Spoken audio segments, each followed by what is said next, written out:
बांग्लादेश में अल्पसंख्यकों के खिलाफ हिंसा अब किसी अपवाद या अचानक भड़की अशांति का मामला नहीं रह गई है, बल्कि एक लगातार चल रही भयावह श्रृंखला का हिस्सा बन चुकी है। उस्मान हादी की हत्या के बाद भड़की हिंसा को 18 दिन बीत चुके हैं और इसी छोटे से समय में 6 हिंदुओं की हत्या हो जाना बांग्लादेश की कानून व्यवस्था पर एक सीधा और कठोर सवाल है। इससे भी ज्यादा डराने वाली बात यह है कि इन हत्याओं के बावजूद अंतरिम सरकार की अगुवाई कर रहे मोहम्मद यूनुस की सरकार की ओर से ना कोई निर्णायक कदम नजर आता है और ना ही कोई संवेदनशीलता। इस दौरान 6 हिंदुओं की हत्या ये सवाल खड़ा करती है कि आखिर बांग्लादेश में कानून व्यवस्था के नाम की कोई चीज बची भी है या नहीं। और सबसे बड़ा सवाल, क्या अंतरिम सरकार की अगुवाई कर रहे मोहम्मद यूनुस को इन मौतों से कोई फर्क पड़ता है? नमस्कार, आप देख रहे हैं अमर उजाला। मैं हूं आपके साथ साहिल सुयाल। दरअसल बीते 24 घंटे में 2 हिंदुओं की नृशंस हत्या ने हालात की गंभीरता को और ज्यादा उजागर कर दिया है। सोमवार को नरसिंहदी में एक किराने की दुकान चलाने वाले शरद चक्रवर्ती मणि को बेरहमी से मार डाला गया। ये कोई राजनीतिक नेता नहीं थे, ना कोई आंदोलनकारी थे, बल्कि एक साधारण व्यापारी जो अपनी रोजी रोटी के लिए दुकान चला रहा था। उसी दिन जशोर के मनीरामपुर इलाके में हिंदू पत्रकार राणा प्रताप बैरागी की गोली मारकर हत्या कर दी गई। एक व्यापारी और एक पत्रकार, 2 अलग अलग वर्ग, लेकिन एक ही पहचान, अल्पसंख्यक हिंदू। तो सवाल यहां सीधे और सख्त है कि क्या बांग्लादेश में हिंदू होना अब अपराध बन चुका है? क्या अल्पसंख्यक होना अब जान जोखिम में डालने जैसा हो गया है? 18 दिनों में 6 हत्याएं और सरकार की चुप्पी, यह सिर्फ प्रशासनिक विफलता नहीं बल्कि एक खतरनाक संदेश है। ये संदेश न केवल हमलावरों को बल्कि पूरे समाज को दिया जा रहा है कि अल्पसंख्यकों की जान की कोई कीमत नहीं है।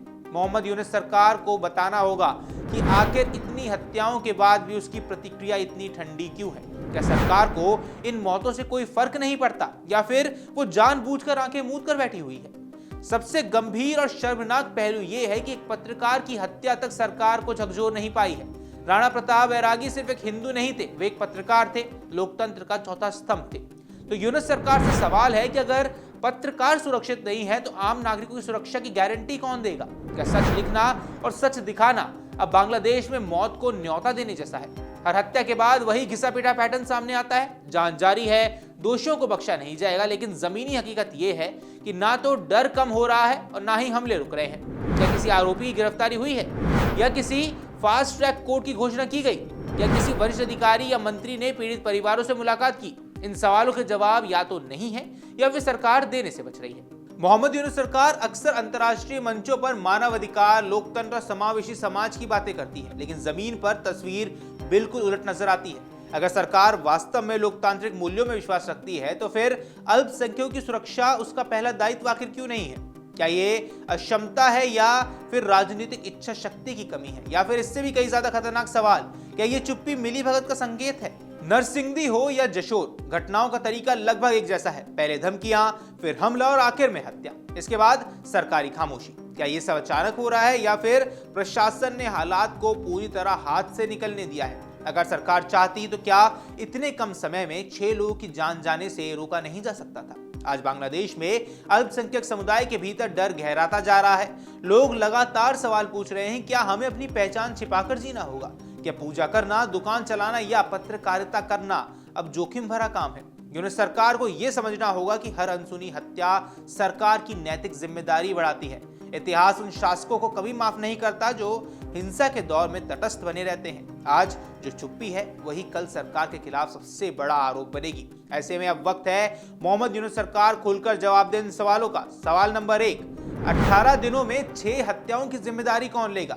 दूसरा सवाल, इन हमलों को रोकने के लिए क्या ठोस कदम अब तक उठाए गए हैं?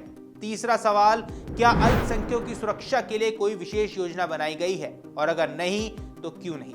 अगर यही रवैया जारी रहा तो बांग्लादेश को एक ऐसे देश के रूप में याद रखा जाएगा जहां अल्पसंख्यकों का खून बहता रहा और सत्ता में बैठे लोग बयानबाजी और चुप्पी के पीछे छिपे रहे। सवाल अब यह नहीं होगा कि अगली हत्या कब होगी, सवाल यह है कि क्या बांग्लादेश की सरकार कभी जागेगी या इसी नींद में सोई रहेगी। बाकी आपको जो कुछ भी लगता है हमें कमेंट बॉक्स में जरूर बताएं। फिलहाल के इस वीडियो में इतना ही। नमस्कार। अगर आप ये वीडियो YouTube पर देख रहे हैं तो हमारे चैनल को सब्सक्राइब कर बेल आइकन दबाएं और Facebook पर देख रहे हैं तो हमारे पेज को लाइक करें।